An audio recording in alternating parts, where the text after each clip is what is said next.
Fundamentals of electric circuits example 2.8। तो इस example को हम बहुत ज़्यादा इजी वे में सोल्व करेंगे बाय यूजिंग वीडीआर। तो वीडीआर की वीडियो मैंने एक सेपरेट से बनाकर रखी हुई है बहुत डिटेल में, ठीक है, सिर्फ 4 मिनट की होगी, तो आप काइंडली उसको देख लें तो आपके लिए आगे सर्किट सोल्व करना बहुत ज़्यादा ईजी हो जाएगा। तो आइए स्टार्ट करते हैं। तो इस सर्किट में सबसे पहले इन दो रजिस्टर्स को हम पैरेलल में सोल्व कर लेंगे। तो इसको कुछ इस तरह का ये सर्किट बन जाएगा, ठीक है। और वीडीआर के लिए हमें ऐसा ही सर्किट चाहिए होता है, इस तरह का दिखने वाला सर्किट। इसको अभी पैरेलल में सोल्व करता हूँ मैं। तो पैरेलल में सोल्व करने का फॉर्मूला होता है R equivalent is equals to R1 plus बल्कि R1 R2 over R1 plus R2। तो R1 हमारे पास ये है, कंसीडर करेंगे, और R2 ये 3 इंटू 6 बाय 3 प्लस 6। तो इसको सोल्व करने से हमारा आंसर आता है 2 ओहम। तो इधर हम 2 ओहम लिख देंगे। तो अब ये है हमारा V1 और ये है हमारा V2 और यही हमारा V3 है, क्योंकि पैरेलल में वोल्टेज सेम होता है, ठीक है। जो वोल्टेज इस ब्रांच में होगा वही वोल्टेज इस ब्रांच में होगा, क्योंकि पैरेलल में वोल्टेज सेम होता है, ठीक है। तो ये हमारा 30 वोल्ट है। इससे आगे सर्किट को हम सोल्व करेंगे। उसने हमें सवाल में रिक्वायरमेंट क्या किया, उसने कहा है कि मुझे V1 भी निकालो, V2 भी निकालो, V3 भी निकालो, और I1 भी निकालो, I2 भी निकालो, और I3 भी निकालो, ठीक है। तो निकालना शुरू करते हैं। सबसे पहले बारी आती है V1 की, ठीक है, इसकी, इस हिस्से की। तो वीडीआर हमें क्या कहता है, V1 निकालना है तो इसके ऊपर हम वीडीआर लगाएंगे। वीडीआर हमें कहता है कि द रजिस्टर वी वांट, कि मतलब जिस रजिस्टर के अक्रॉस हमने वोल्टेज निकालनी है वो 8 ओम का रजिस्टर है। द रजिस्टर वी वांट ऊपर आएगा over sum of resistances in the circuit. सारी रेजिस्टेंसेस जितनी भी सर्किट में उनको ऐड कर देना है। ये एक रेजिस्टेंस है और एक ये रेजिस्टेंस है, मतलब 8 plus 2। The resistor V one over sum of resistances multiply by voltage source. तो ये V1 हमारे पास आ जाएगा कैलकुलेटर में सोल्व करने के बाद 24 वोल्ट, ठीक है। इसी तरह V2 निकालेंगे हम। V2 क्या होगा, रजिस्टर वी वांट 2 होगा over sum of resistances multiply by voltage source. तो V2 हमारे पास आ जाएगा 6 वोल्ट। और हमने पढ़ा था कि पैरेलल में वोल्टेज सेम होता है, जो V2 का वोल्टेज होगा वही V3 का वोल्टेज होगा। तो हम कहेंगे so V2 and V3 are parallel, hence V2 is equal to V3, ठीक है। तो हमारे पास V3 क्या आ गया, जल्दी बताएं, 6 वोल्ट ही आएगा, ठीक है। अच्छा, हमारे पास ये तीनों निकल आए, V1 V2 V3। अब निकालना है हमने I1 I2 I3। अब I1 I2 I3 निकालने के लिए हम इस डायग्राम को देखेंगे, ठीक है, इस डायग्राम को, इस वाली डायग्राम को, ठीक है। अब ये तो हमने अपने वोल्टेजेस निकालने के लिए किया था सारा कुछ। अब I1 I2 I3 निकालने के लिए हम इस डायग्राम को देखेंगे। तो पहले मैं लिख दूं वोल्टेजेस की वैल्यूज सारी। V1 की वोल्टेज 24, ठीक है, V2 की वोल्टेज 6 वोल्ट और V3 की वोल्टेज 6 वोल्ट। अब निकालते हैं करंट। तो आइए करंट की तरफ चलते हैं। तो सबसे पहला करंट आता है I1। तो I1 हमारे पास ये वाला करंट है, I1 बुक में मेंशन हुए हैं ये सारे करंट। I2 हमारे पास ये वाला है और I3 हमारे पास ये वाला है, ठीक है। तो I1 क्या होगा, I1 क्या होता है, ओहम्स लॉ हमारे पास क्या है, I is equal to V over R, ठीक है।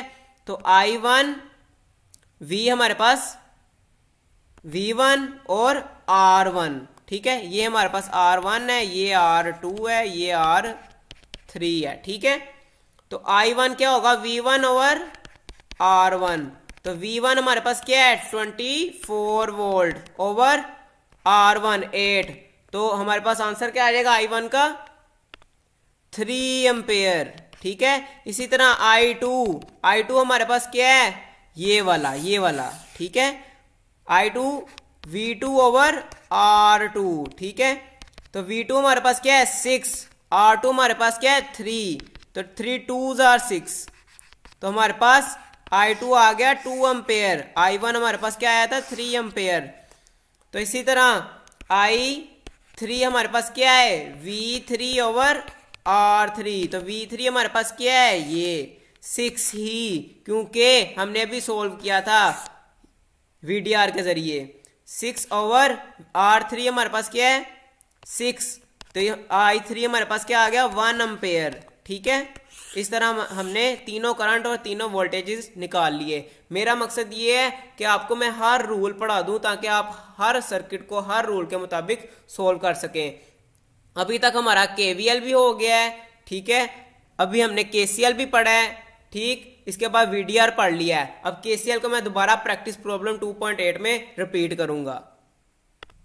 तो इसी तरह प्रैक्टिस प्रॉब्लम 2.8, इसमें हम नया मेथड डिस्कस करेंगे, है तो KVL ही, ठीक है, लेकिन इसको ज़रा अल्ट्रा अंदाज में हम स्टडी करेंगे। तो क्या है बेसिकली KVL, इसके अंदर KVL, ठीक है, बस ध्यान लगा के बात सुननी है वही चीज़, ठीक है। तो KVL लगाऊंगा मैं इसके अंदर, मतलब इसके अंदर मैं करंट को घुमाऊंगा, ये करंट I1 है और इसके अंदर जो करंट है वो I2 है।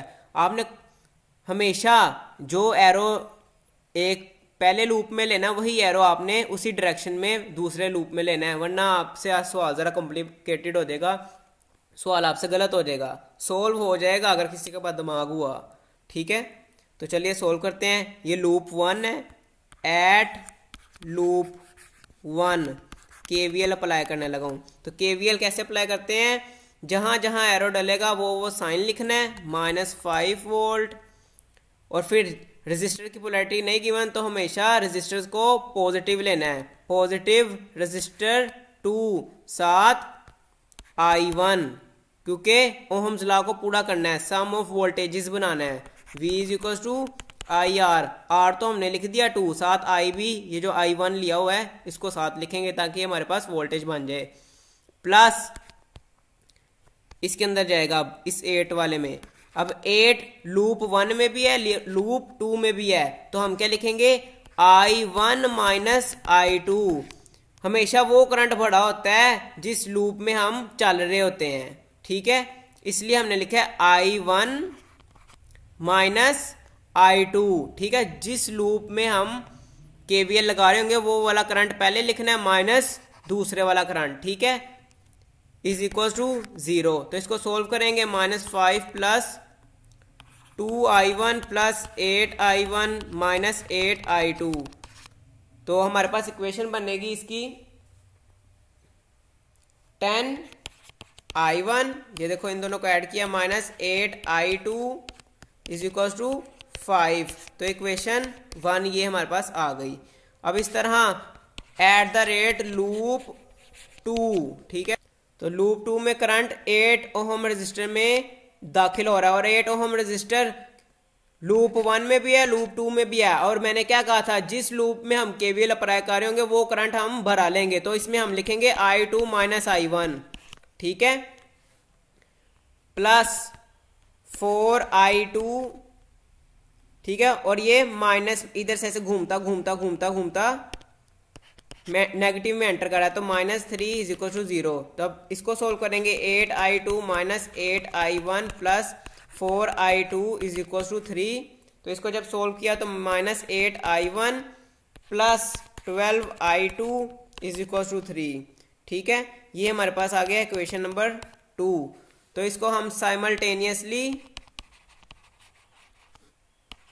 सोल्व करेंगे। तो इक्वेशन 1 हमारे पास क्या है, 10i1 minus 8i2 is equal to 5। और दूसरी इक्वेशन हमारे पास क्या है, 8i1 plus 12i2 is equal to 3। तो ये 1 है और ये 2 है। तो साइमल्टेनियसली सोल्व करने का मतलब क्या है, बचपन में आपने एक मेथड पढ़ा होगा जिसमें हम दोनों इक्वेशंस को किसी ना किसी नंबर से मल्टीप्लाई करवाते थे, तो उनमें से कोई एक टर्म सेम आ जाती थी जिसको कट करके हम बाकी वैल्यूज निकाल लेते थे। आइए देखते हैं हम ऐसा क्या करेंगे मल्टीप्लाई इक्वेशन 1 और इक्वेशन 2 में के दो टर्म सेम हो जाएं। तो हम इक्वेशन 1 को 8 से मल्टीप्लाई करेंगे और इक्वेशन 2 को 10 से मल्टीप्लाई करेंगे, तो पहली टर्म हमारे पास सेम आ जाएगी। अब देखते हैं करके। पहली टर्म को मैंने 8 से मल्टीप्लाई किया तो 80i1 minus 64i2 is equal to 40। ठीक है, ये पहली इक्वेशन बन गई। और दूसरी इक्वेशन को 10 से किया तो minus 80i1 plus 120i2 is equal to 3 into 10 30। जब इसको सोल्व करेंगे ये पहली टर्म कट जाएगी, तो 120 माइनस 64 क्या होता है हमारे पास, 56i2 इज इक्वल टू 70। तो i2 हमारे पास क्या आ गया, 70/56। 70/56 को जब हम कैलकुलेटर में सोल्व करते हैं तो हमारे पास i2 का आंसर आता है 1.25। ठीक है, अब i2 को हम इन दोनों में से किसी एक इक्वेशन में पुट कर देते हैं। तो कर देते हैं, मैं इक्वेशन नंबर 2 में i2 पुट करने लगा हूं। ठीक है, तो इक्वेशन नंबर 2 क्या, minus 8i1 plus 12i2 is equal to 3। तो माइनस 8i1 प्लस 12i2 क्या, 1.25 इज इक्वल टू 3। इसको आगे फर्दर सोल्व करते हैं हम। तो क्या आएगा जी, माइनस 8i1 प्लस 12 इंटू 1.25 तो 15 बनता है इसका answer. 3 is equal to 3 minus 8i is equal to 3 minus 15। तो 8i is equal to 3 minus 15 करेंगे तो माइनस 12 आंसर आएगा। तो ये माइनस माइनस से कट गया, तो i इज इक्वल टू, ये i1 फाइंड कर रहे हैं। ठीक है ना, 12/8। तो i1 हमारे पास आ गया 12/8 जो कि हमारे पास होता है 1.5 एम्पेयर। ठीक है, अब आते हैं डायग्राम की तरफ। डायग्राम में सवाल में हमें करंट गिवन किया हुआ है। करंट मैं ग्रीन से ड्रॉ करने लगा हूं। वो कहता है कि i1 ये है, ठीक है, i2 ये है और i3 ये है। ठीक है, और हमने किरचॉफ करंट लॉ क्या पढ़ा था, sum of current entering the node is equal to sum of current leaving the node. अब इसमें एंटर कौन सा करंट कर रहा है, i1, और लीव कौन कौन से कर रहे हैं, i2 और i3। तो i1 एंटर कर रहा था, i2 और i3 लीव कर रहे थे। तो अब i1 हमारे पास क्या है 1.5, i2 हमारे पास क्या निकला था 1.25। ये देखें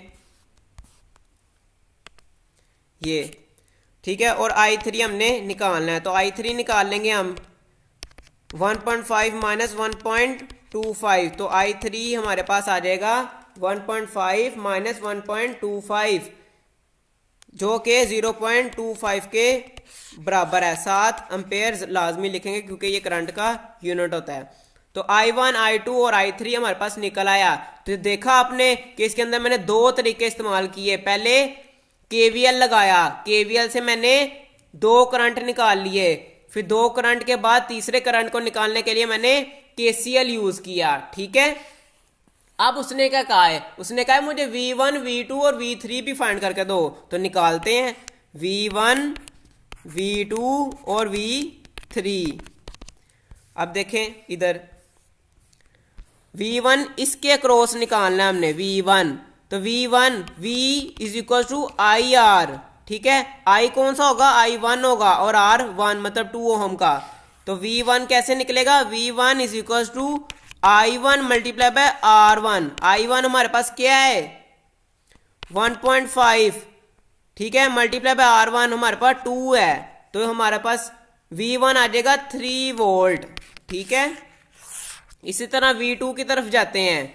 V2 क्या कहता है V2 ये है, ठीक है, और V2 के अंदर I3 घूम रहा है, V2 के अंदर ये I3 घूम रहा है, ठीक है। V2 is equal to I3 R2, ठीक है। V2 is equal to I3 multiply by R2। तो हमारे पास क्या है जी, I3 हमारे पास क्या है 0.25 मल्टीप्लाई बाय R2 हमारे पास क्या था 8, ठीक है 8। तो 0.25 को जब हमने 8 से मल्टीप्लाई किया तो हमारे पास 2 वोल्ट आ गया। तो V2 हमारे पास 2 वोल्ट है। और V3 हमारे पास क्या है जी, V3 इसके अक्रॉस आएगा, ये 4 ओम रजिस्टर के, और इसमें I2 करंट दौड़ है, ठीक है, I2 करंट दौड़ है। तो V3 इज इक्वल्स टू क्या होगा जी हमारे पास I2 multiply by R3। I2 हमारे पास क्या है 1.25 और R3 हमारे पास क्या है जी 4 ओम। तो 1.25 को मल्टीप्लाई बाय 4 ओम किया तो 5 वोल्ट आ गया। तो ये हमारे रिक्वायर्ड आंसर हैं, ठीक है। V1 V2 और V3 भी निकल गया, I1 I2 और I3 भी निकल गया। तो जैसा कि आपने देखा कि मैंने कैसे सोल्व किया, सबसे पहले मैंने KVL लगाए, KVL से 2 करंट निकले I2 और I1, फिर मैंने KCL लगाया, sum of current is equal to sum of current entering is equal to sum of current leaving, जिसकी वजह से मेरा तीसरा करंट भी निकल आया। फिर इन तीनों करंट्स की मदद से मैंने एक एक करके V1 V2 और V3 निकाले, ठीक है। इस तरह हमारा प्रैक्टिस प्रॉब्लम 2.8 भी खत्म हो गई। तो अगर आप स्क्रीनशॉट खींचना चाहें तो स्क्रीनशॉट खींच दें, ये बहुत इंपॉर्टेंट क्वेश्चन है, ये लॉन्ग में पूछा जाता है, ठीक है।